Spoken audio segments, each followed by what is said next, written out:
আপনার একটা টাকা আমি নিয়ে খাবো, রাষ্ট্রের একটা টাকা আমি খাবো, একটা টাকা আমি অন্যায়ভাবে নিয়ে যাব। নীল আকাশের নিচে দাঁড়িয়ে কথা বলছি, আপনার এক টাকা দেশের টাকা আমি মেরে খাবো, ওয়াল্লাহে এটা কি আমার পক্ষে সম্ভব না। আপনারা যারা প্রশ্ন তুলেন আমি কি করেছি, আপনারা যারা বলেন যে আমি কি করব, হ্যাঁ আমি কি করব, ইনশাল্লাহ যদি আল্লাহ যদি আমাকে দয়া করেন, আপনাদের ম্যান্ডেট নিয়ে যদি আপনাদের প্রতিনিধি হতে পারি, দেখবেন সম্প্রীতি কাকে বলে, দেখবেন ভালোবাসা কাকে বলে। আমি সারা বাংলাদেশ মেসেজ দিব রাজনীতি কিভাবে করতে হয়। যারা আমার বিরুদ্ধে থাকবে, যারা আমাকে ভোট দিবে না, তারা আমাকে ফুলের মালা দিবে, এটার নাম রাজনীতি। যারা আমাকে ভোট দিবে না, আমি তাকে খুঁজে বের করব, তোমার সমস্যা কোথায়, আপনার সমস্যা কোথায়। আপনি স্বাধীনভাবে চলবেন, আপনি আমার ভাই, আপনি আমার বন্ধু, আপনি চুরানগড়বাসী, আপনি মাধবপুরবাসী, আমি আপনি আমরাই বাংলাদেশ। কোন পক্ষ বিপক্ষ থাকতেই পারে, আসুন মিলেমিশে দেশের হাল ধরি, দেশটাকে বাঁচায়, দেশের মানুষকে বাঁচায়। চা শ্রমিকদের সাথে যে অর্থনৈতিক বৈষম্য সৃষ্টি করা হয়েছে, তাদের মুখে হাসি ফুটে, বুকে বুকে বুক রেখে তাদের মুখে হাসি ফুটিয়ে চিরস্থায়ী টেকসই বন্দোবস্ত করি। এই কথাগুলো একটু বলার সুযোগ করে দেন, কাজটা করার সুযোগ করে দেন, কারণ এভাবে সমাজ চলতে পারে না। 4 নং পাইকপাড়া ইউপি শতং বাজার, এখানে অনেকবার এসেছি নির্বাচন সুবাদে। সালাম এবং অন্যান্য ধর্মে যারা আছেন তাদেরকে আদাব জ্ঞাপন করছি। এখানে অনেক সনাতন ধর্মীরা দাঁড়িয়ে আছে, আমরাও দাঁড়িয়ে আছি। এটার নামই হলো বাংলাদেশ। কোনো ধরনের বৈষম্য, কোনো ধরনের প্রতিহিংসা থাকবে না। আসন্ন ত্রয়োদশ জাতীয় সংসদ নির্বাচনে হবিগঞ্জ 4 চুনারগড় মাধবপুর আসন থেকে মোমবাতি প্রতীকে নির্বাচনের প্রচারণার অংশ হিসেবে আজ আমি শতং বাজার। এই পথসভায় বক্তাগণ গুরুত্বপূর্ণ বক্তব্য রেখেছেন। আমি শুধু একটি কথা বলতে চাই, রাজনীতি হবে মানুষের জন্য। এই জন্য আপনাদেরকে বলবো, মানবতার রাজনীতি করতে হবে, প্রতিহিংসার রাজনীতি বন্ধ করতে হবে। আজকে আপনি যাকে হামলার হুমকি দিচ্ছেন, মামলার হুমকি দিবেন, সে হয়তো আপনার বাতিজা কিংবা প্রতিবেশী। আর প্রতিবেশীর সাথে যারা প্রতিহিংসার বশবর্তী হয়ে প্রতিশোধের স্পৃহায় মেতে ওঠে, তার মানে বোঝা গেল তার ভিতরে মনুষ্যত্ব হারিয়ে গেছে। রাজনীতিতে যার যাকে পছন্দ তাকে সাপোর্ট দিবে, যার যাকে পছন্দ তাকে ভোট দিবে। কেউ কাউকে বাধা দেওয়া, এটা নির্বাচন শিষ্টাচার বহির্ভূত। আজ ত্রয়োদশ জাতীয় সংসদ নির্বাচন বাস্তবায়নের ক্ষেত্রে জনগণের মাঝে যে আকাঙ্ক্ষা সৃষ্টি হয়েছে, এই আকাঙ্ক্ষার রোডম্যাপ যদি আপনার দ্বারা বিনষ্ট হয়, তাহলে আপনি সারা জীবন আপনার বিবেকের কাছে অপরাধী হয়ে থাকবেন। আমি মনে করি রাজনীতি আসছে, নির্বাচন আসছে, নির্বাচন চলে যাবে। আমি কি 13 তারিখ আপনার কাছে ভোট চাইতে আসবো? আরেকজন আসবে? কে পাস হবে ফেল হবে আল্লাহ পাক নির্ধারণ করে রেখেছেন। এই জন্য আপনাকে বলবো, রাজনীতি আসছে, রাজনীতি, নির্বাচন আসছে, নির্বাচন চলে যাবে। আমরা আবার একই টেবিলে বসে চা পান করব, একই মসজিদে কাঁধে কাঁধ মিলে নামাজ পড়ব, কেউ মারা গেলে একসাথে যাই আবার জানাজার নামাজ পড়ব।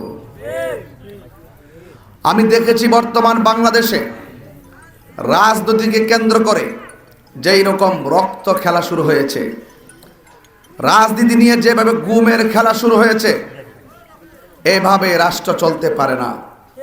রাষ্ট্র একটি সুস্থ ধারায় ফিরে আসতে হবে। আমি মনে করি যারা আমাকে ভোট দিবে তারাও আমার, যারা আমাকে ভোট দিবে না তারাও আমার। যারা ভোট দিবেন, যদি আল্লাহ পাক আমাকে দয়া করেন, আমার সমর্থনকারী যেই সুযোগ পাবে, যারা আমাকে ভোট দিবে না তারাও সেই সুযোগ পাবে। এটাই হলো রাজনীতির উত্তম মানসিকতা।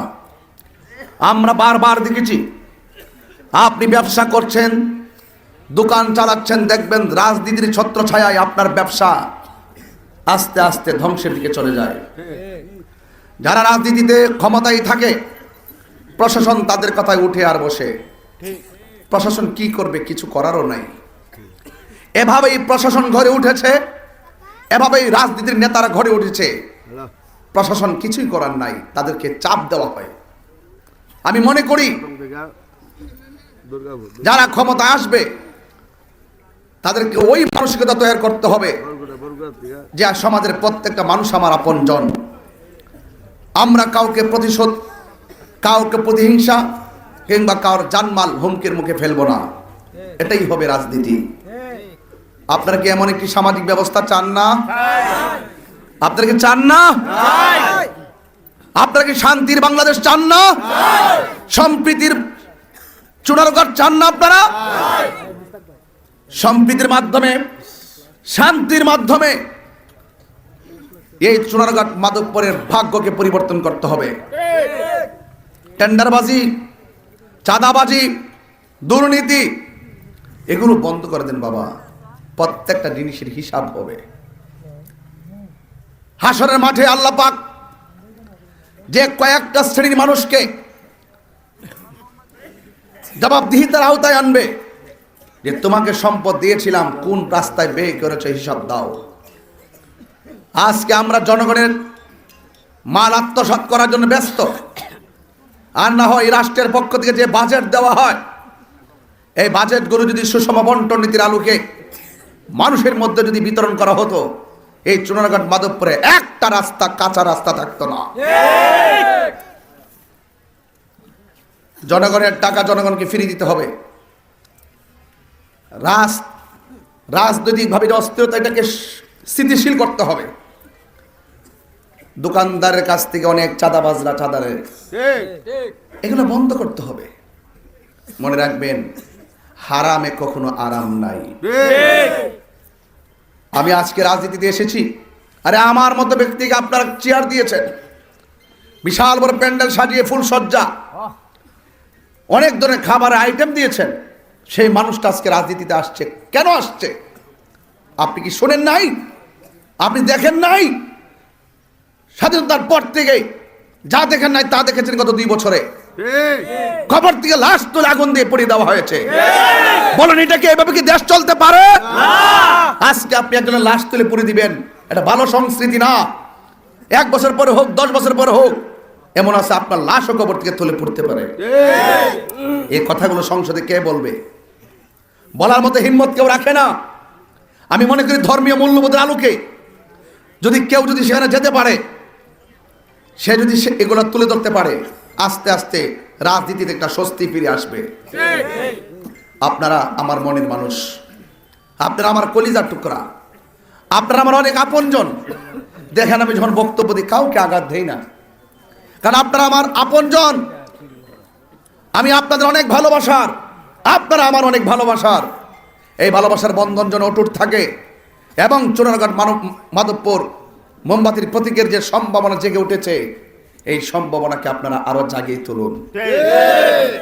এতে আমাদের দেশের লাভ হবে, ধর্মের লাভ হবে। আপনার একটা টাকা আমি নিয়ে খাবো, রাষ্ট্রের একটা টাকা আমি খাবো, একটা টাকা আমি অন্যায়ভাবে নিয়ে যাব। নীল আকাশের নিচে দাঁড়িয়ে কথা বলছি, আপনার 1 টাকা দেশের টাকা আমি মেরে খাবো, ওয়াল্লাহে এটা কি আমার পক্ষে সম্ভব না। আপনারা যারা প্রশ্ন তুলেন আমি কি করেছি, আপনারা যারা বলেন যে আমি কি করব, হ্যাঁ আমি কি করব, ইনশাল্লাহ যদি আল্লাহ যদি আমাকে দয়া করেন, আপনাদের ম্যান্ডেট নিয়ে যদি আপনাদের প্রতিনিধি হতে পারি, দেখবেন সম্প্রীতি কাকে বলে, দেখবেন ভালোবাসা কাকে বলে। আমি সারা বাংলাদেশ মেসেজ দিব রাজনীতি কিভাবে করতে হয়। যারা আমার বিরুদ্ধে থাকবে, যারা আমাকে ভোট দিবে না, তারা আমাকে ফুলের মালা দিবে, এটার নাম রাজনীতি। যারা আমাকে ভোট দিবেন, আমি তাকে খুঁজে বের করব, তোমার সমস্যা কোথায়, আপনার সমস্যা কোথায়। আপনি স্বাধীনভাবে চলবেন, আপনি আমার ভাই, আপনি আমার বন্ধু, আপনি চুনারগড়বাসী, আপনি মাধবপুরবাসী, আমি আপনি, আমরাই বাংলাদেশ। কোন পক্ষ বিপক্ষ থাকতেই পারে, আসুন মিলেমিশে দেশের হাল ধরি, দেশটাকে বাঁচায়, দেশের মানুষকে বাঁচায়। চা শ্রমিকদের সাথে যে অর্থনৈতিক বৈষম্য সৃষ্টি করা হয়েছে, তাদের মুখে হাসি ফুটে, বুকে বুকে বুক রেখে তাদের মুখে হাসি ফুটিয়ে চিরস্থায়ী টেকসই বন্দোবস্ত করি। এই কথাগুলো একটু বলার সুযোগ করে দেন, কাজটা করার সুযোগ করে দেন, কারণ এভাবে সমাজ চলতে পারে না। আসুন, অনেকগুলো প্রোগ্রাম সামনে আছে, তাই বেশি লম্বা করলাম না। ভালো থাকবেন, তবে কখনো অন্যায় করবেন না, খুনের পথ বেছে নিবেন না, মারামারির পথ বেছে নিবেন না।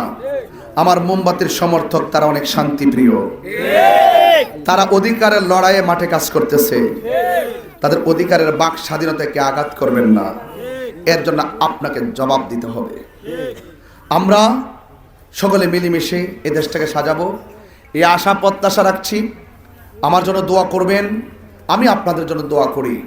জয় হোক মেহনতি মানুষের, জয় হোক চা শ্রমিকদের, জয় হোক মোমবাতি প্রতীকের। সবাই ভালো থাকুন, সবাই সুস্থ থাকুন।